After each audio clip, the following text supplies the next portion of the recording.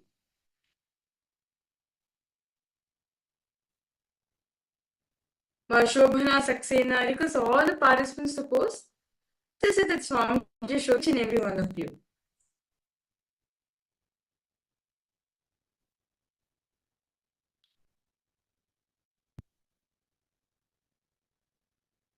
It was a thick, milky aroma, lightly salty taste, and a white milky. Okay. Okay. Banana smell. Banana. Okay. Marieta, what was it for you? Mandishri, Manyana Swarupini, you can also post. Ma Kritika, Ma Shulini Durga, Ma Margarita, Rahu, Maharuijing. Because all participants post, what did each and every one of you post? Finally, information came out. Okay. So should we all see the answer now? Okay. Tart and okay. Okay. So the answer, okay, let us reveal the answer now. So the image just projected for all the participants was actually a microscopic image of a berry. Yes. So the taste of a berry is sweet with tart, touch is smooth, smell is fruity, green, woody, sound is there's no particular sound. Wow. I can see the participants have manifested. Okay, let's verify the answers now. Okay, who have manifested? Yes, Rahul Kanaya, you have stopped. And even Mashuri. Yes, sure. And Mahima the Histani. Yes, you too manifested, man. It's nice to see you. Good, that's very nice. And okay, Margot Rupini, you're almost there. I would say you're almost there. If you just connect this one to Indian cinema, you'll see it will be a blueberry. Wow, that's so nice to see. You saw this one.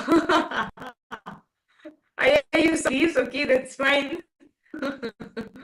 You got it, but you got the taste, no, yeah. I mean, that's really nice. That's wonderful. Okay. So with this, that was a very beautiful session. All of us were always understood, right? Conscious elasticity of Mahasadashiva. So in the next session, we understand the Sattva Tattva. In this session, Swamiji is going to be detailing expanding about three main principles. How, if you want to manifest anything in your life, just by cognizing, realizing these three truths, you will manifest anything in you. That is first. Strategic existence. That Paramashiva comprehends you, that you are Paramashiva. That is strategic existence. The dynamic activity, such as Ganga flowing from Gangotri to Ganga Sagar, the electricity, something which is dynamic. You do makeup in the morning, doing your yoga, running, all the dynamic activity. Next is static matter. Static is what? It can be like static, and which is like a chair or a table, or to the mountains, Himalayas. All these three are connected to each other. Static matter, dynamic activity, and strategic existence. Understand? The static matter and the dynamic activity both are connected to the strategic existence. This revelation, Swamiji is going to be expanding very deeply about it. So let's understand about this revelation revealed by Swamiji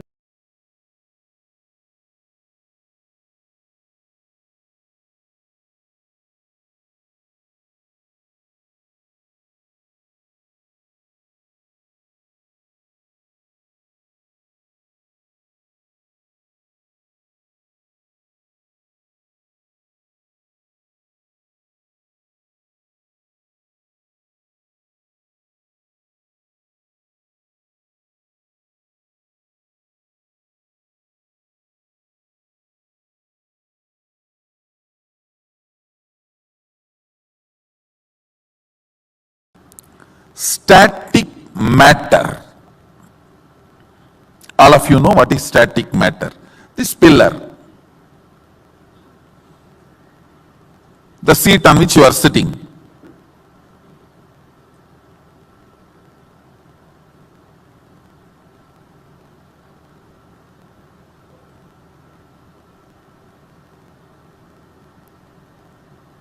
floor on which you are sitting,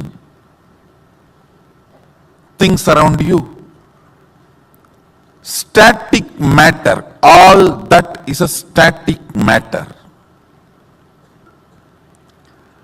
Vibrant activity, dynamic activity.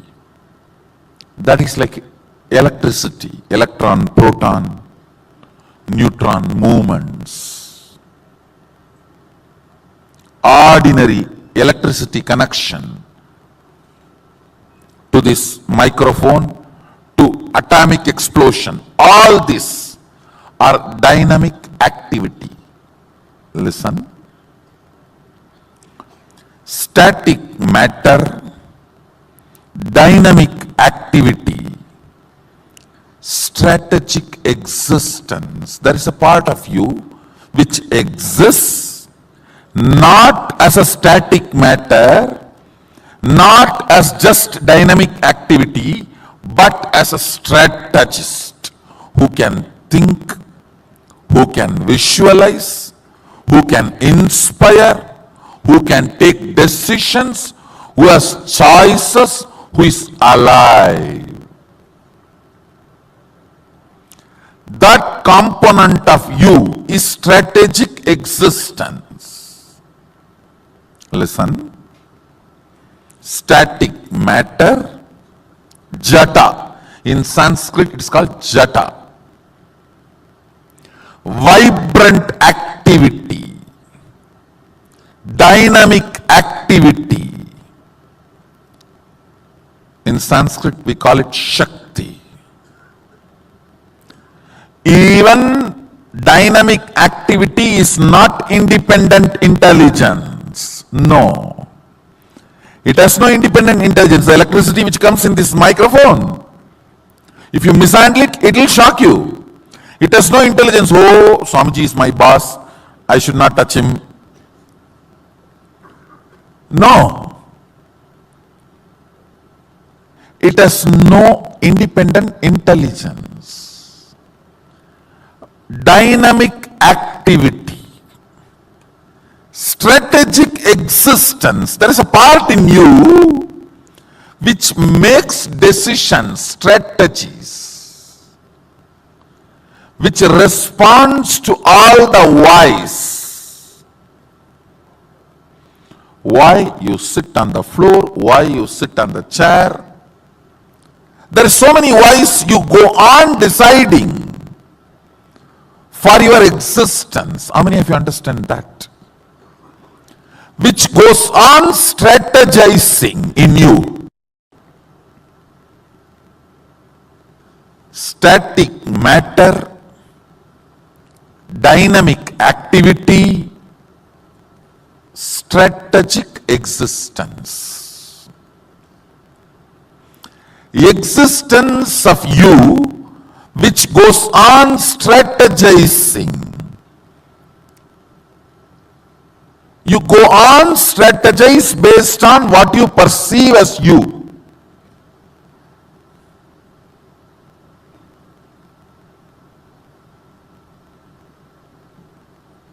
Yes, please listen. Static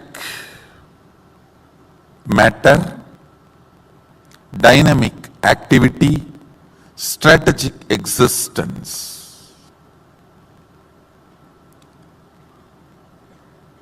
Usually all of you feel these three are different. Am I right? Now I am declaring one of the most sacred secret, important truth. Static matter, dynamic activity, strategic existence. Jata, Shakti, Shivam. All these three are one and the same. There is no boundary, there is no border between these three. Listen.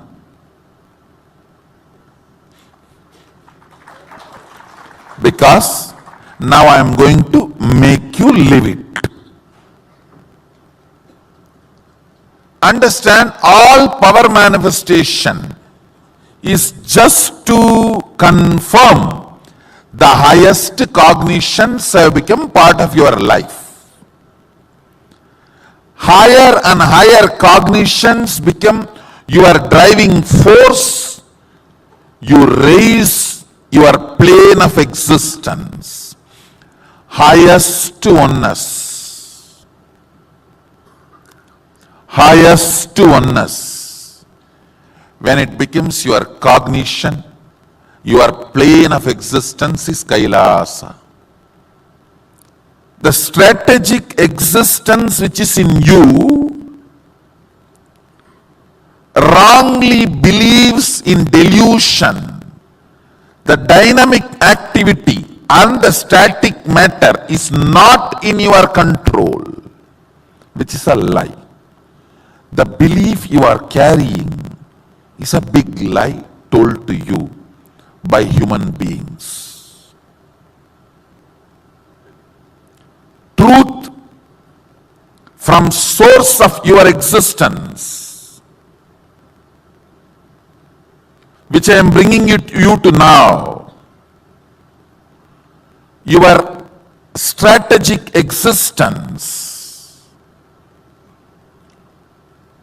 is capable of experiencing the reality. The reality is your strategic existence, dynamic activity, and static matter has no border, has no boundary. It is in oneness. Now I am going to make you manifest 21 powers.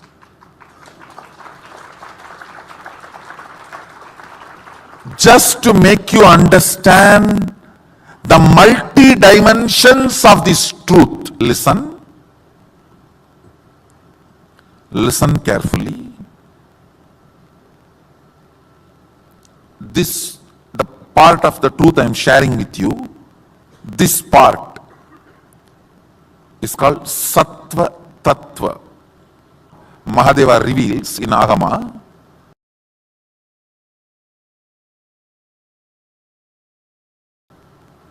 See, I use 4 or 5 words for Mahasadashiva. The word Mahasadashiva, Sadashiva, Mahadeva, Shiva. All these words point towards the same being, which is totality of all of us. So, if you are new to Hinduism, please don't get confused. Let me repeat. Usually I use all these words: Mahadeva, Sadashiva, Shiva, Mahasadashiva, all these words, Parashiva, all these words denote the same being who is totality of the whole existence. All of us. Nithyananda, all these words denote the same being. Mahadeva explains in Agama this part which I am talking to you now as Sattva Tattva. Please listen. You need to know this important information. He says, teach this truth only to a person with whom you feel they are your own. This whole Sangha, this whole organization, this whole buildings, this whole thing, what for? For both of us to sit and for me to transmit this highest cognitions to you and you manifesting it, that's all. And I tell you, not this Sangha, whole humanity's purpose is this only. Purpose of the whole humanity is this only. Human beings having the next breakthrough. Understand, when these cognitions, higher cognitions, become your driving force, you are no more a human being. What drives you decides whether you are an animal, human, or divine. If these higher cognitions drive you, I tell you, it is not just about power manifesting, even your existence will be so sweet, you will be happy about your existence. Let me repeat once more. Static matter, dynamic activity, strategic existence has no boundary. So if your strategic existence decides something, declares something, dynamic activity and static matter obeys literally, simply. Next statement, you do not need to spend your whole life logically to come to this conclusion. If you decide, Swamiji has come to that conclusion, he will teach me only right thing. Let me declare, this is my cognition, and that declaration is enough for me to help you to manifest the powers related to this truth.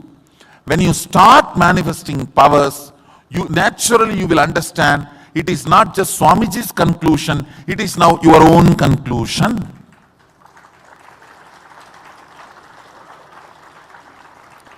Till I sign the check and put the money in your account only, it is my money. Once I put it in your account, it is your money now. Same way, till it is my conclusion and not yours only, you need to depend on my cognition. Once you start manifesting powers and understanding, now it is your cognition. Now it is your conclusion. Now it is your way of existence. How many of you are understanding? That's all. This part of the Agama is called Sattva Tattva.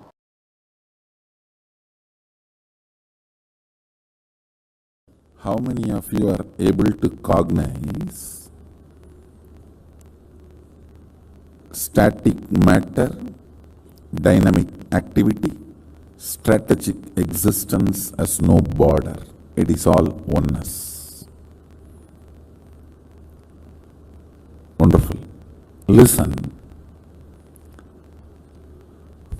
The preliminary power manifestation you are going through now, Mahadeva very clearly says it's a preliminary. Sattva Tattva means, please listen, I am repeating the introduction, the word I used, Sattva Tattva, unit of high energy. Sattva, see, we function through three energies. Pure high energy, confused restlessness, dullness. So the pure high energy unit, when it is increased in you, the first response happens in you is preliminary power manifestation. See, it is intense sattva I am radiating. Understand that. Now what you are doing is a preliminary power manifestation.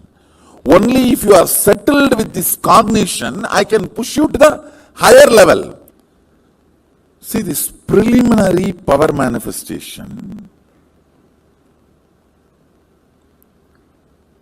need to bring you to the conclusion of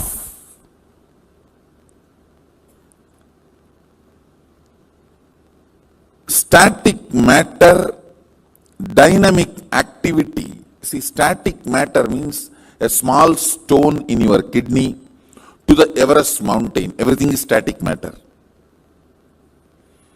Dynamic activity, water flowing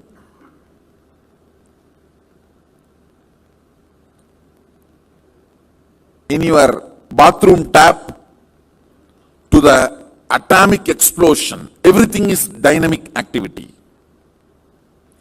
Strategic existence, your ability to generate a will is what I call strategic existence. Your existence which goes on strategizing.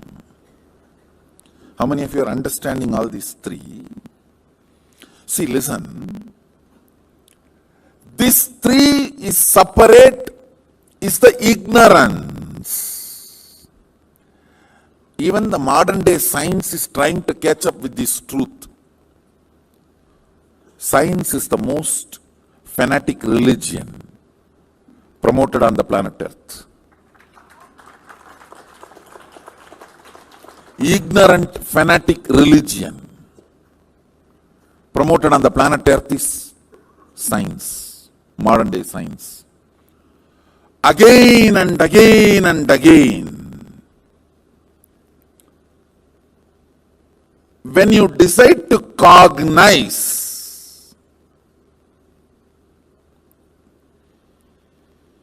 please understand, your will has too much power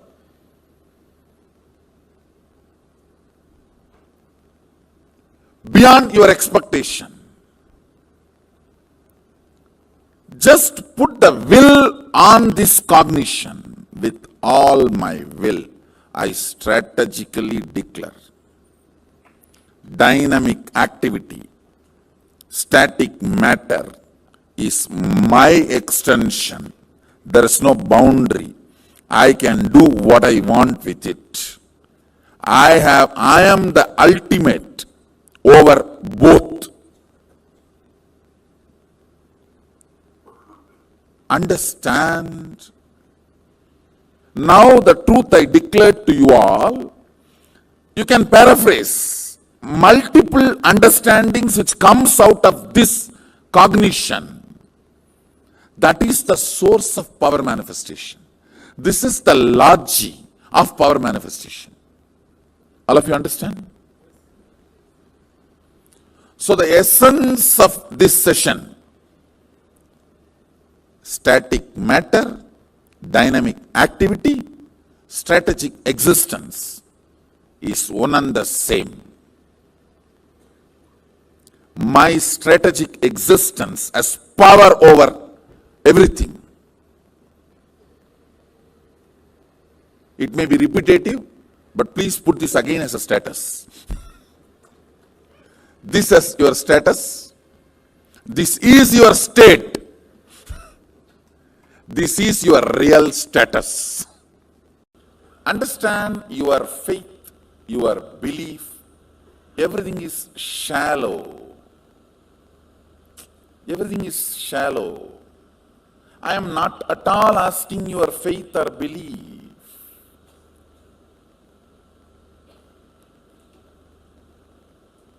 Work with it.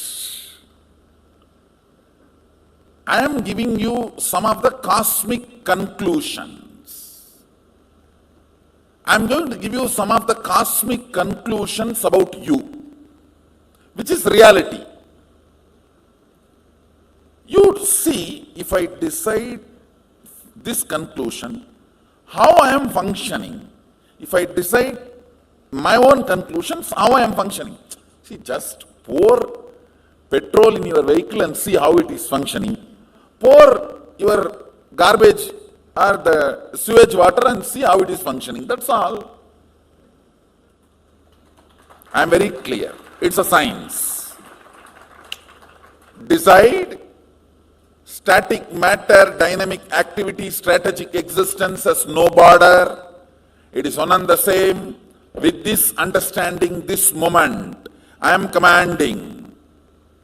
Let things happen as I want. Decide and see how things work.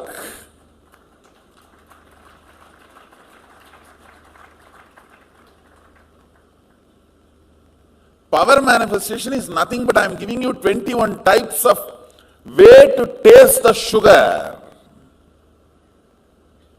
I have given you full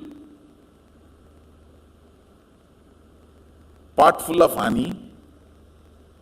You can put your hand, right hand and lick, or left hand and lick, or pour on your mouth and drink. These are 21 methods to taste the honey. Honey is the sacred secret, that cognition, highest cognition. Power manifestation is just to taste that honey, to come to that conclusion.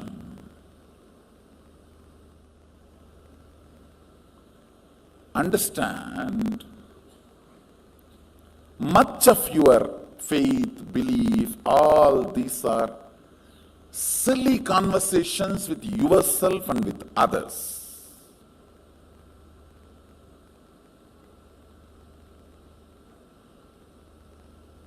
I neither believe your faith, I don't believe your belief. I am very clear. Come to conclusions. Understand, every moment you are driven by certain conclusions. You apply your own conclusions and see how the machine functions. You apply the conclusions I am giving and see how the machine functions. That's all. See, you are like this hardware. What kind of a software you download, that decides the quality of you. You can download, the software decides the quality of what it is going to perform. Same way, you can have your own software, I have no problem. You can try my software, that's all.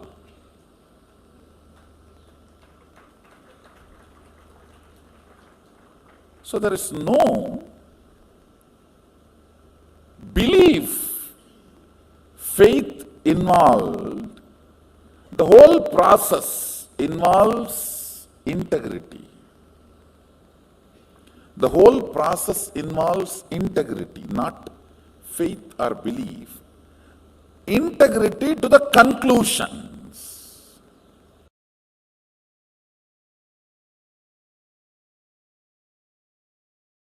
Understand, whatever sampradayas in Hindu tradition, whether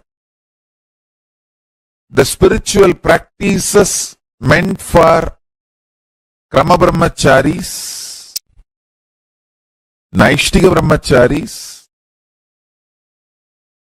Rudras, Rudraganyas, Rishi, Rishikas, Yogi, Yoginis, Bhairava, Bhairavis, everything is aimed only to raise you to vertical time zones and reach you ultimately to the space of Paramashiva KAILASA.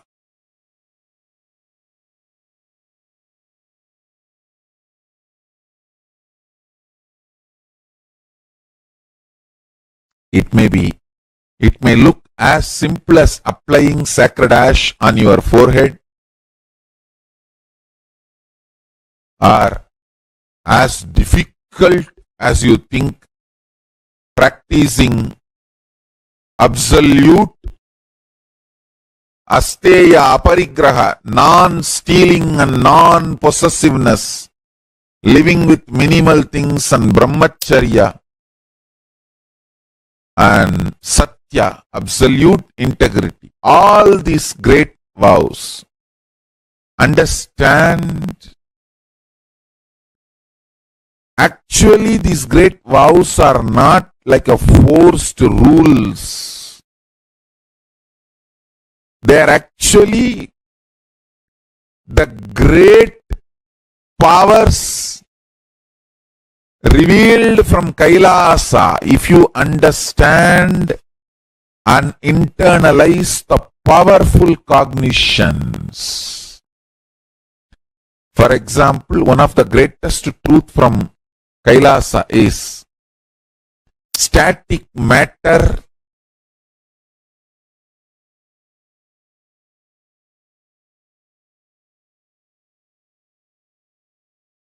strategic existence, vibrant energy. All these three is one and the same. Carefully listen. Static matter, vibrant energy, strategic existence.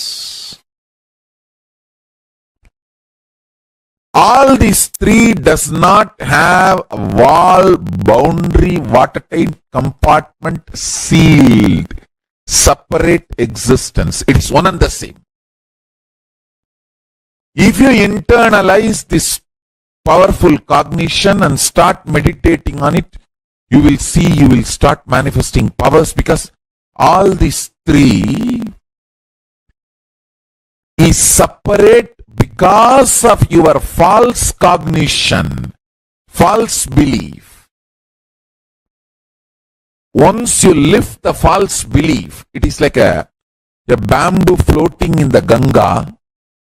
If you are looking short, small part of the Ganga, like if you take a close-up shot, it will look like Ganga is divided by the bamboo. If you go for a long shot, you will realize Ganga can never be divided by the bamboo.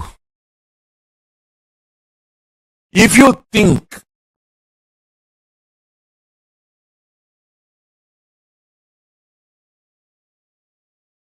static matter, vibrant energy, strategic existence is separate. You are like a blinded person who has a small vision. You are seeing the existence with a close-up. You don't have a larger vision. You are looking at the Ganga in a close-up view. You feel Ganga is divided by bamboo. If you wake up and see the long shot, you will understand bamboo itself is floating on the Ganga. How can that divide Ganga? Waking up to that higher realizations is what I call powerful cognitions. Internalizing powerful cognitions. Static matter, vibrant energy, strategic existence is not separated, divided by any bamboo. If you feel static matter, vibrant energy, strategic existence is divided, you are deluded, you are seeing the bamboos floating, and you feel the bamboos are dividing the Ganga. No. Wake up and see from the larger vision. You will understand all the three are one and the same. Static matter, vibrant energy, strategic existence is one and the same, and the bamboos are floating on the Ganga. They can never divide Ganga. Your beliefs and ideas are floating on this Paramashiva. They can never divide Paramashiva. I'll just finish the whole thing in 2-3 statements. You are a hardware, this body, and thus there is a software, the programming, which operates this body. There is an electricity connection.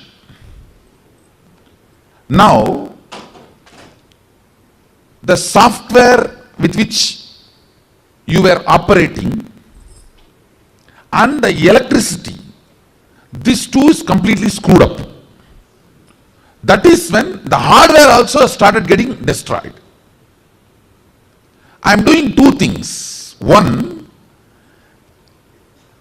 again and again putting the powerful software. See, every powerful cognition I am giving you. When I say this static matter, dynamic activity, strategic existence is one and the same. And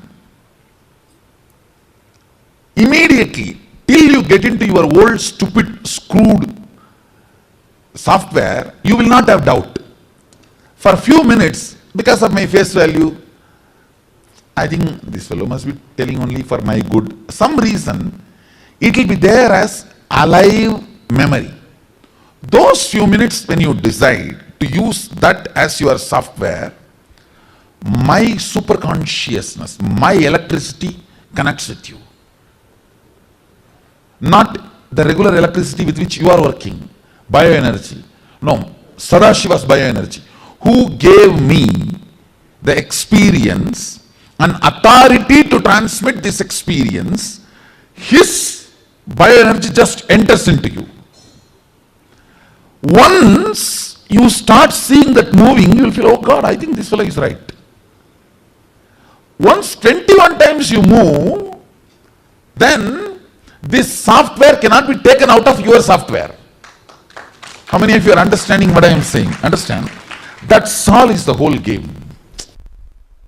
Listen. I am not 4D theater, Universal Studio to shake you and give you the experience of earthquake, accident. No. I don't need to do any of that. My words are enough. I tell you, really I tell you, today I'll make you experience how liquid you are.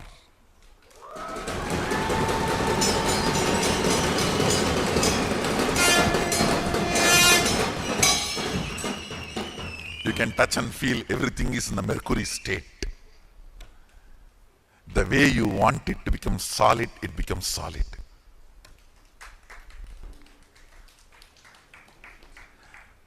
Your cognition solidifies it. That is what is consolidation.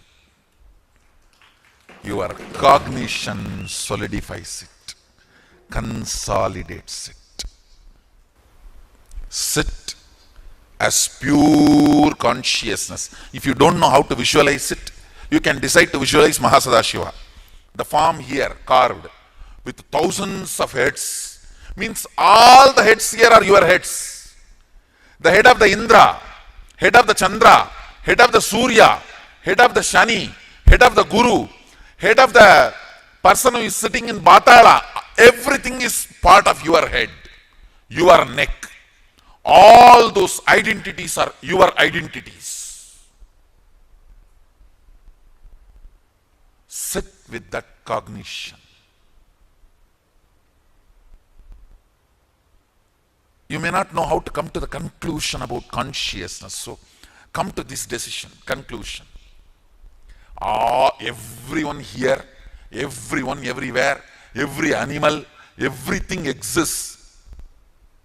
Big sharks inside the ocean. Huge living and non-living entities. No, I should not use the word non-living, sorry. Animate and inanimate. They may be inanimate, but they have life. They are alive. Stavaram jangamam vyaptam. Whether it is stavara or jangama, you penetrate everything. You pervade everything. Sit with that decision. Sit with that conclusion. I'll show you how liquid this whole universe is. It is your bhava does the spanda. It's your bhava does the spurana.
Nithyananda to all the participants.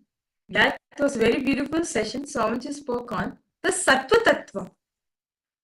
It was a very big, actually, like even for me listening to it, it was like very beautiful revelation Swamiji gave on how we see life, right? The angle from which we see and how to change, how to basically look on life in a higher perspective.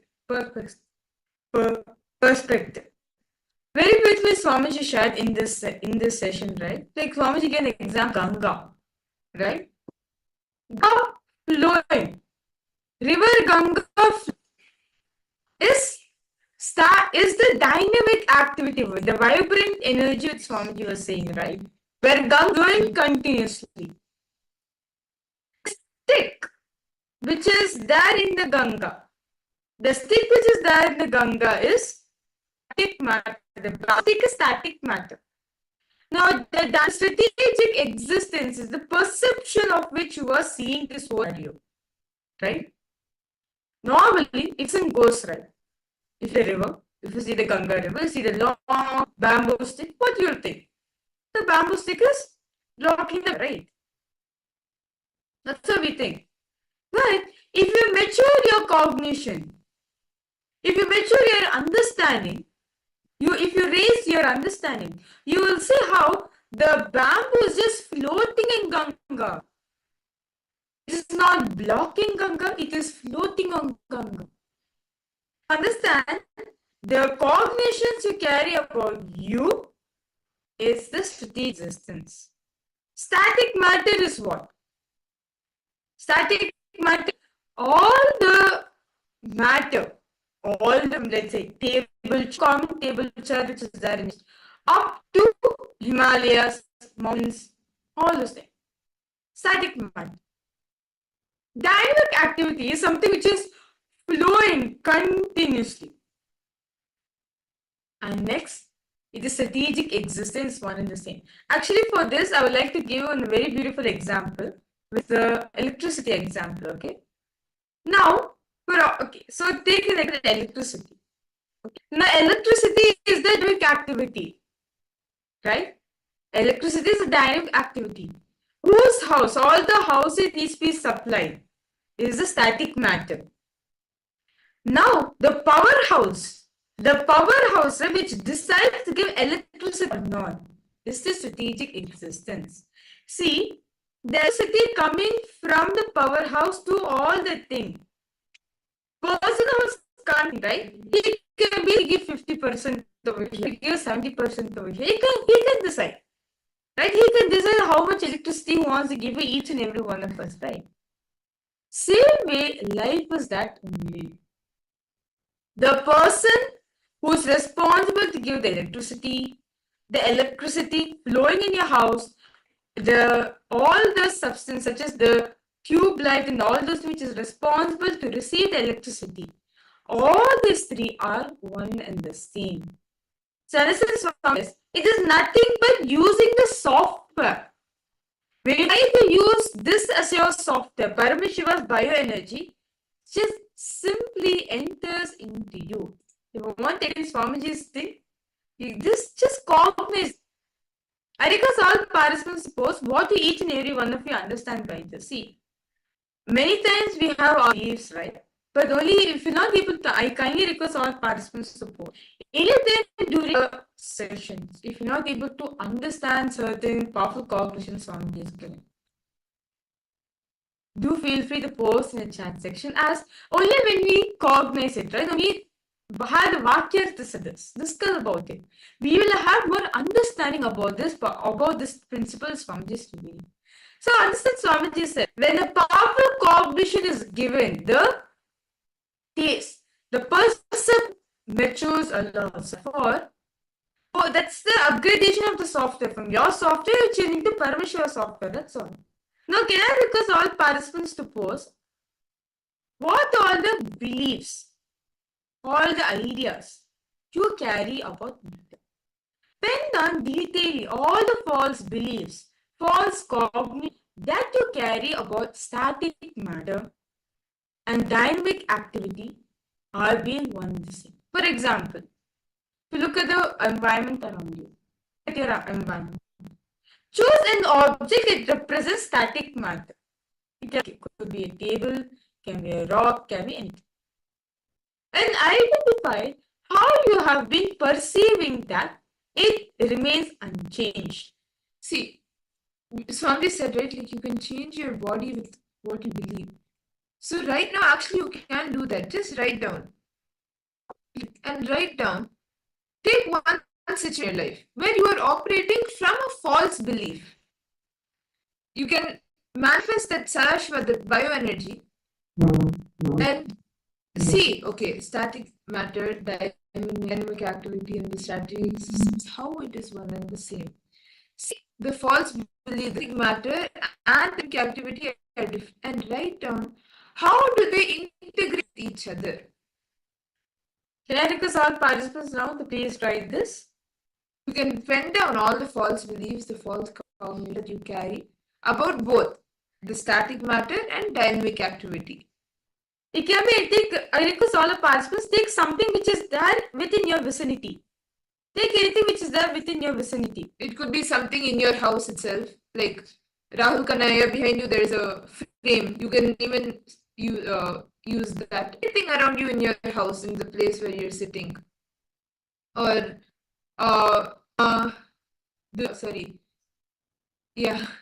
Ma Jnanaswarupini Ma Oriyata, next to you there is a chair. You can use that also. Any object that is there around you, you can use those objects. Now, as you take any object, write down the ideas you carry about. Write down whatever ideas, identity, for all this you carry, that this remains unchanged, whatever you believe. Write down how you have been perceiving this object. Remain unchanged. Please pen this down.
Nithyananda, to all the participants, hope all of you are done bringing it down.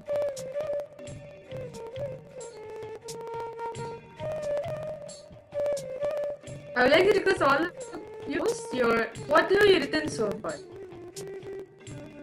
Ma Sia, Ma Shulni Durga, Ma Kaili Wong, Ma Margarita, Ma Grazi Nithyanandam. What have each of you been able to analyze and write down till now?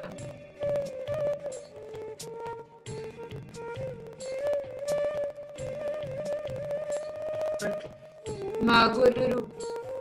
No. Magururupini. Yeah, right thing. No. Magururupini, right thing.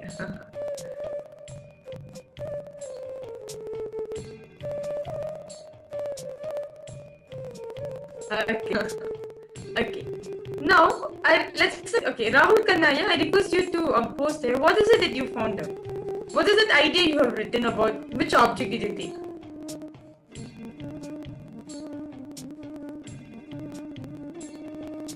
Can each of you share which object each of you chose around you to do this exercise?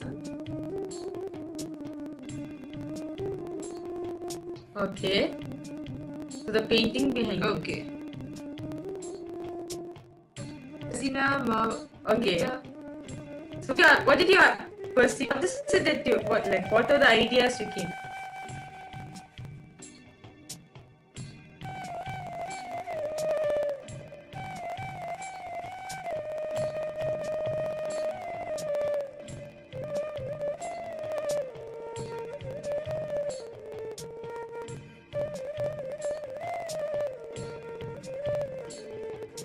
It has no life, no soul, no living thing. Okay.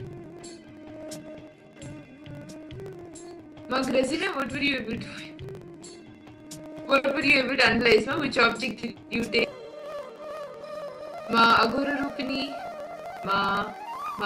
which items did each of you choose and what were you able to analyze? No feelings and emotions, okay? Ma Shobhana, which object did you take, Ma Shobhana?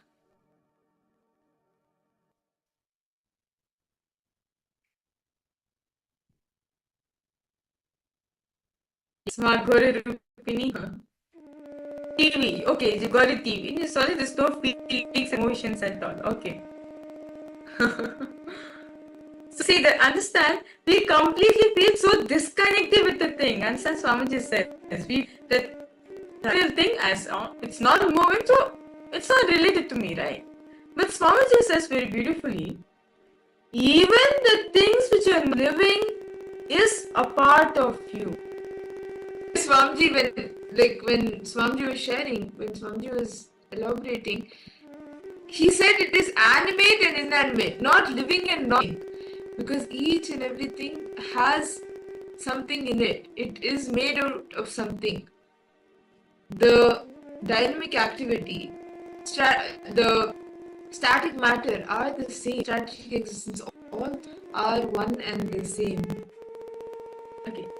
So, Rahul Kanaya, are you understanding how when you just look at the thing like you just feel there's no life at all in it, right? But actually, Swamiji said it's the false idea all carry. It is not that the painting is not alive. It is only a carry. Then the painting is dead. It's alive. Okay.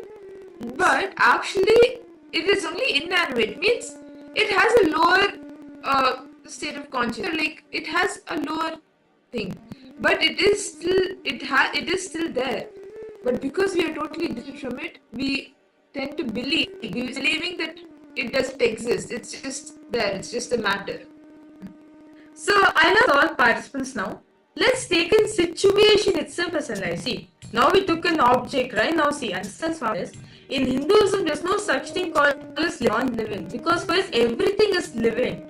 Everything has consciousness in it. And everything has consciousness in it. It is just that sometimes they're in lower frequency, that's all. There's no way they're not living, it's just in a lower frequency. So let's now take an example of in our own life. Take a situation in your life where you're operating from this false belief that static matter and with activity are different completely. Okay? Write down, do they integrate with the way you move, interact with the world? Take one simple situation in your life. How static matter and dynamic activity changes. See, for example, okay, take the example of a tree. Okay, there's a tree in front of me, and there's a let's say in front of the tree there is a water lake. I'm just giving this an example. So there's a water in front of me and a tree. If a normal person stands, what do you see? Oh, there's a water. Okay, there is moving because of the breeze. Sometimes the tree is also moving because it's not moving at all. It's dead.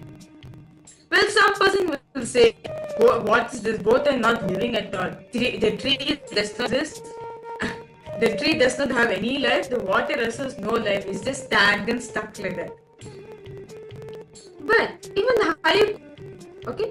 But if you mature your cognitions, right? If you mature your cognitions, you'll understand when the breeze is flowing, the tree is also shaken, and the ripples are created even in the water. Is anyone understanding?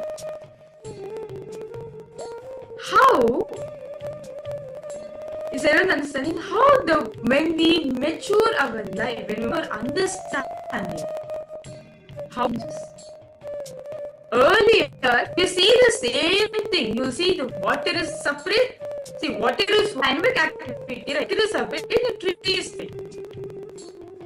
The next level, when you mature your understanding, you'll understand perfect, okay, little bit, okay, so okay, it's living. But when you mature your understanding even more, what do you see? The wind moves, as the wind moves, the water also is moving, the tree is also moving. The tree is a reflection. The reflection of a tree is there in the water. So you understanding? Take the same example Swamiji gave us Ganga. When the bamboo is there in the Ganga, right? What do we see? If a person comes and says, "Oh, the bamboo is blocking Ganga," it is like the bamboo is blocking Ganga. If you mature your understanding, you will see the bamboo is only floating in Ganga. The bamboo is part of the scene in which Ganga is flowing. Is everyone understanding how the situation is seen? Normally if you see how the bamboo stick in the Ganga, they'll just think, okay, the bamboo is there in the Ganga. It is being the pathway, right? It is creating a block for Ganga to flow.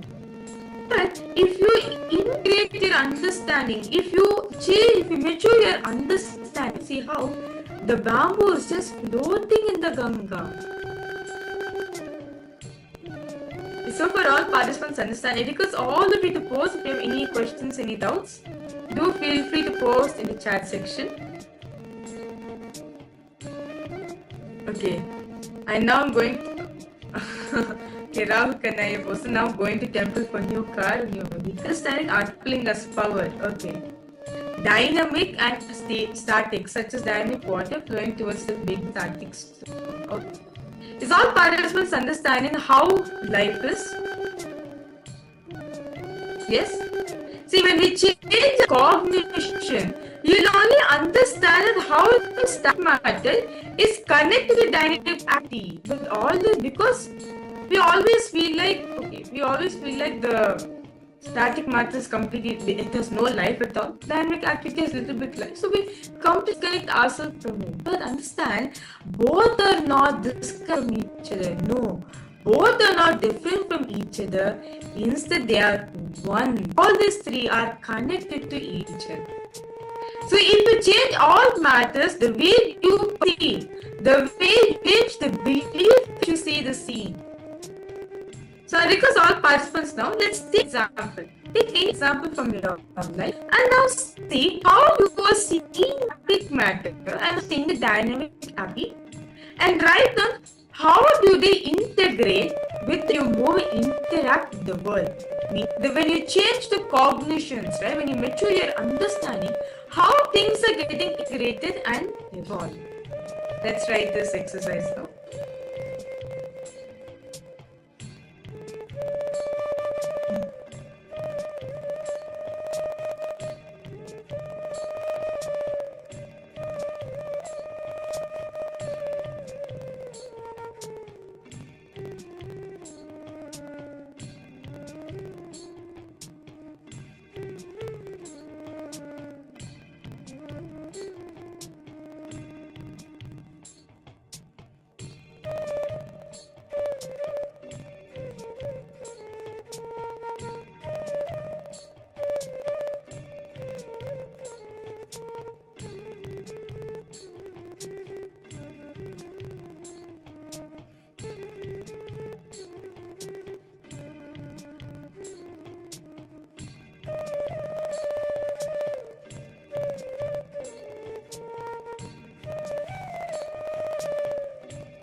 You have to hit.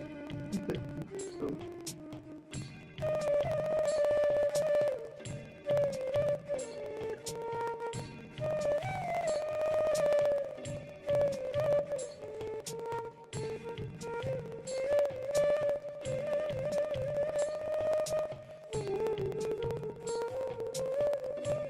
again, I hope all the participants, all of you have been able to one situation, see how when you met a cognition, how you're able to understand now that how dynamic activity, static matter, dynamic activity, and strategic existence are one and the same.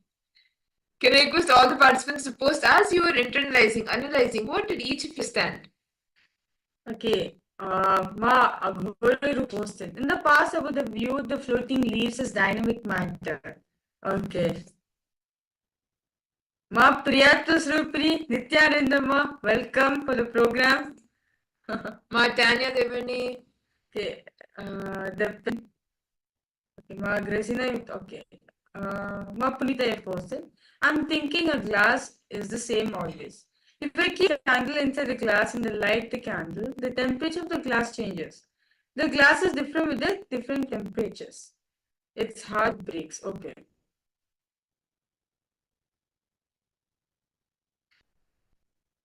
Okay, that's really nice to see all participants your understanding. How about for you, Ayul Kannaya? Okay. Now, with that understanding that static matter, dynamic activity, and strategic existence, all of these three, how they are connected, they are the same. With that understanding, we will enter into the power manifestation. See, even in the power manifestation, this is really happening. And we will be manifesting another exciting round of the power of synesthesia, where we will be projecting image for all of you. And you will be seeing that and identifying what exactly that image is. Either like you will scan it. The power of synesthesia is basically you will to hear from the hear from the mouth, taste from the ears, or like you would be able to see from your nose different things. And as you see an image, you may be able to taste it or smell it or hear it. As you hear something, you will be able to see it. You will be able to smell it. You will be able to taste it. That's power of synesthesia. As we're all learning about the 25 dimensions, 25 aspects, phases of Mahasadashiva. And this is one of the powers where you can experientially understand this. So we request all the participants please settle down, sit straight, intensely connect to the Mahavakya.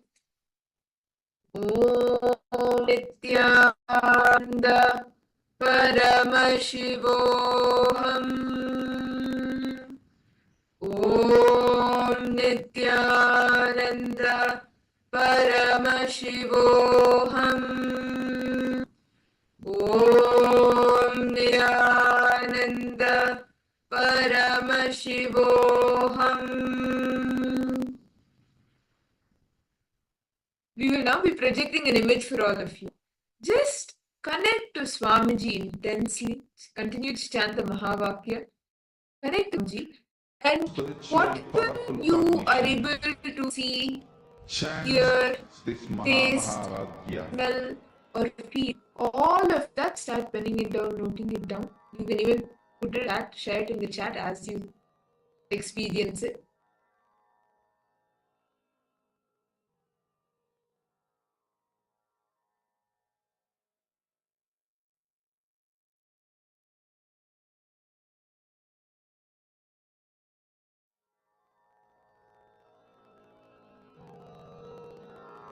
Mahavakya, spiritual lullaby for samadhi, and Suprabhatam, wake up call, wake up song for Paramashiva, to manifest.